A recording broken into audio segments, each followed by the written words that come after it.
Joining me now is Dr. Laura Montenovo of Purdue University. Dr. Montenovo, it's so great to see you. Thanks for joining us on the program this morning. Thanks for having me, Jeff. I really appreciate it. And you've done a lot of research in the area of caregiving. Let me just ask you a baseline question, and we can kind of get into the research. How are America's caregivers doing? I think America's caregivers are facing new challenges. They were put in a different trajectory in the last few decades, and especially after the pandemic. So overall, there's a big variation in what areas of the US are doing, handling the caregiving crisis better or worse. But overall, it's quite common to have a mismatch between the demand of caregiving and the supply of caregiving, which tends to put pressure and some stress on the caregivers of the United States. And I'm happy Yeah, to take more sorry, go questions in ahead. detail. Oh, I'm just happy to take more detailed questions about this. Sure. No, this is great. Let me follow up with that. And you're not under an interrogation, so I'm just asking you just questions. I don't want you to feel like I'm interrogating you, but are caregivers able to balance their responsibilities as caregivers with work? It seems to me that would be very difficult to do. Yes. So, as part of our research, I think it's important to distinguish the informal caregivers, right? Formal caregivers are those that work in caregiving centers. So it's basically their actual job to provide care. Informal caregivers are very common in the US and in other parts of the world, and are those that are basically, they base their caregiving on family relationships. And they tend to have jobs outside of caregiving, and then they provide informal caregiving. For them, the impact on labor market outcomes is very strong, right? So they have a harder time working. Their hours worked are lower, and so are their wages. They tend to rely on public assistance program more, and they tend to be more stressed because they have formal and informal duties. Of course, the stress is stronger based on some of their, individual characteristics, right? Are they single parents? Is their job, a rural job? They have to travel far to go to work. Are they low-income households? So these are all things that play a role into shaping their labor and health outcomes. But of course, there is a struggle to balance their work duties. Are there certain areas of the country of the U.S. that are doing better than others? Either regionally, states, cities. Are some doing better than others, and if so, why? So overall, I think the biggest, the strongest point about this is that urban areas tend to manage caregiving stress better than rural or suburban areas. So this has been a fact that's established in the literature. Why is that the case? Well, first and foremost, there's been a migration out away from rural areas. And usually people who migrate are those that are active workers, and they leave those that are more likely to need care behind.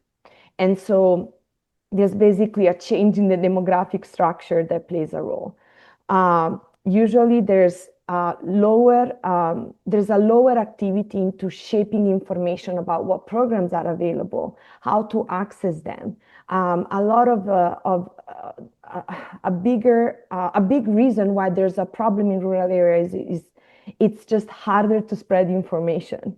Broadband is not everywhere, and so people might have a harder time, or even financial resources to access centers.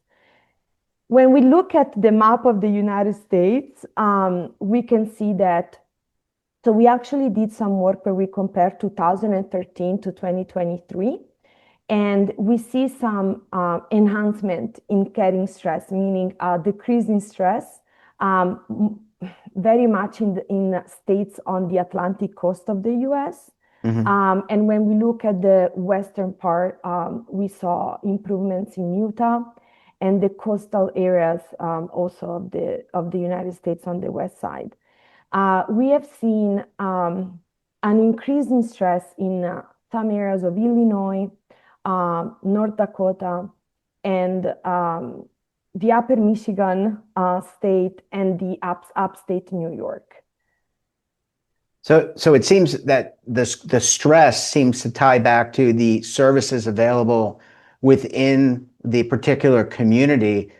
Are there ways to improve or to lower the stress and improve some of the services that are being delivered to caregivers? I mean, in areas where geographically they may not be doing as well?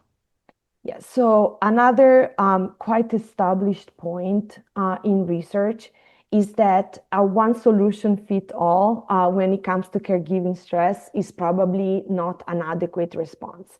Much of the research suggests that policymakers should really look at, the local area, the county, the community, and really target the interventions based on the differences of that community with respect to others.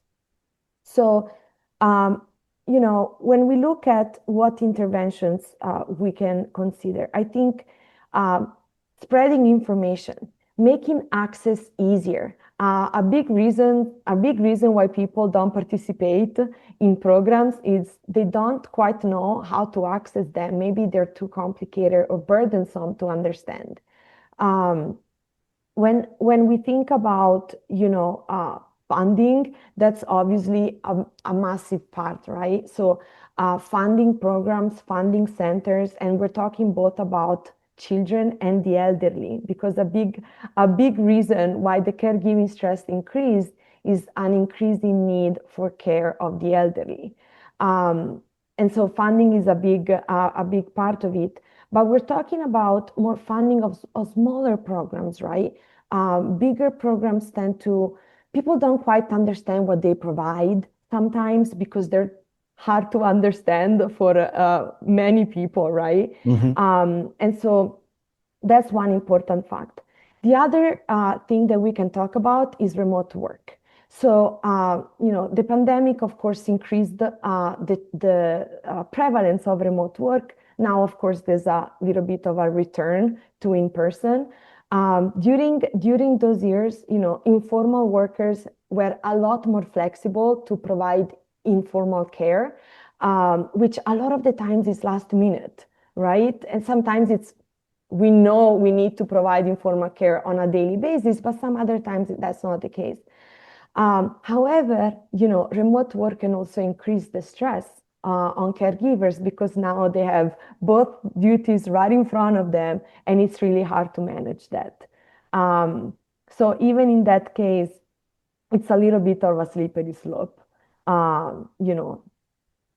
to give policy suggestions. Well, but I think the research does kind of help people kind of understand, and policymakers really understand what the stresses are and what they potentially could do. But it sounds like, doctor, that there's a need for a lot of education when it comes to the programs that already exist. Dr. Montenovo, we're going to have to leave it there. So great to see you. Excellent research. And look, we look forward to having you back on the program again very soon. Thank you so much, Jeff, and have everybody a great day. Well, thanks for watching. And don't forget, we're back again tomorrow morning with another great expert and another great topic. You can tune in right here Monday through Sunday at 7:30 a.m. Eastern Time.